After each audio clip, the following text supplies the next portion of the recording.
Hello friends. இன்னைக்கு social மீடியாலையும் சரி அதர் மீடியாலையும் சரி ஒரு டாக் போயிட்டு இருக்கு. Chief minister Joseph Vijay PM ஆவாரா, பிரைம் மினிஸ்டர் ஆவாரா? அதை பத்தி ஒரு சின்ன அனாலிசிஸ் இந்த ஷார்ட்ஸ்ல பார்ப்போம். ஸோ ஆக்சுவலா விஜய் வந்து பேன் இந்தியா ஸ்டார் தான்.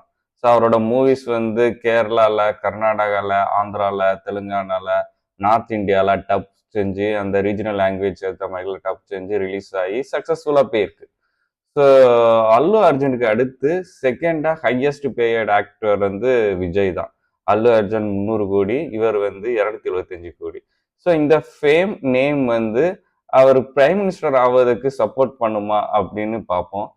ஸோ இந்த ரீசெண்டாக நடந்த எலெக்ஷன்ல தமிழ்நாடு மக்களோட மட்டும்தான் அவர் கனெக்ட் ஆயிருக்காரு. ஈவன் பக்கத்துல உள்ள யூனியன் டெரிட்டரி பாண்டிச்சேரியில அவரால் கனெக்ட் ஆக முடியல, அவரால் வின் பண்ண முடியல. வெறும் 3 சீட் மட்டும் தான் வின் பண்ண முடிஞ்சுது. ஸோ இதுலேருந்தே தெரிஞ்சது அவருக்கு தமிழ்நாடு பீப்புளோட ஸ்ட்ராட்டஜி மட்டும்தான் அவரோட கனெக்ட் ஆயிருக்கு. இவ்வளவுக்கும் புசி ஆனந்த் வந்து பாண்டிச்சேரியில இருந்து வந்திருக்காரு. இவரும் ஜோசப் விஜயும் போய் அங்க போய் பிரச்சாரம் போயிருந்தாலும் கூட அவரால் அங்க வின் பண்ண முடியல. ஸோ தமிழ்நாடு பீப்புள் வந்து இவர் ஒரு ஸ்மார்ட்டா ஸ்ட்ராட்டஜி மூவ் பண்ணாரு. ஏன்னா லேடிஸையும் சில்ட்ரனையும் கவர் பண்ணாரு. ஏன்னா சின்ன பிள்ளைங்க எனக்கு கிண்டர் ஜாய் வேணும், எனக்கு டெய்ரி மில்க் வேணும் அடம் பிடிச்சி வாங்குற மாதிரி இருக்குல்ல, எனக்கு விஜய் மாமாவுக்கு ஓட்டு போடணும். அதே மாதிரி லேடிஸும் அப்படிதான். லேடிஸ் அவ்வளோ சீக்கிரம் அன்பு வைக்க மாட்டாங்க. அன்பு வச்சா பைத்தியக்காரத்தனமா அன்பு வைப்பாங்க. அதே மாதிரிக்குள்ள தான் 2 பேரும் விஜய் மேல அளவு கடந்த அன்பு வச்சு அது வெற்றிக்கு உதவியா இருந்துச்சு. ஆனா இது வந்து மற்ற ஸ்டேட்டுக்கு பிரதிபலிக்குமானா கிடையாது. ஏன்னா Tamil Nadu people are unique, they are very emotional.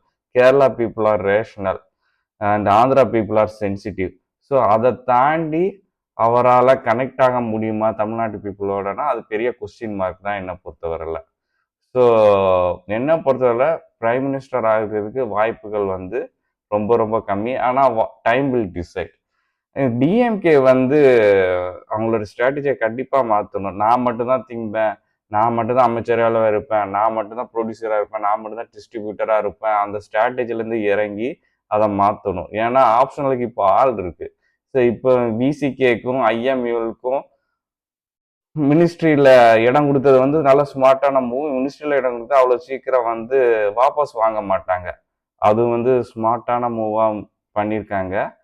So DMK வந்து வாடகை வாய் வச்சு அவதூறு பரப்பாம அல்லது வேற எந்த மூலமாக குறுக்கு ஷார்ட்கட்டா இதா பண்ணாம அவங்க டிஃப்ரெண்ட் ஆங்கிள் எதிர்த்து பண்ணாதான் அவங்களால பாலிடிக்ஸ்ல சர்வைவ் ஆக முடியும்.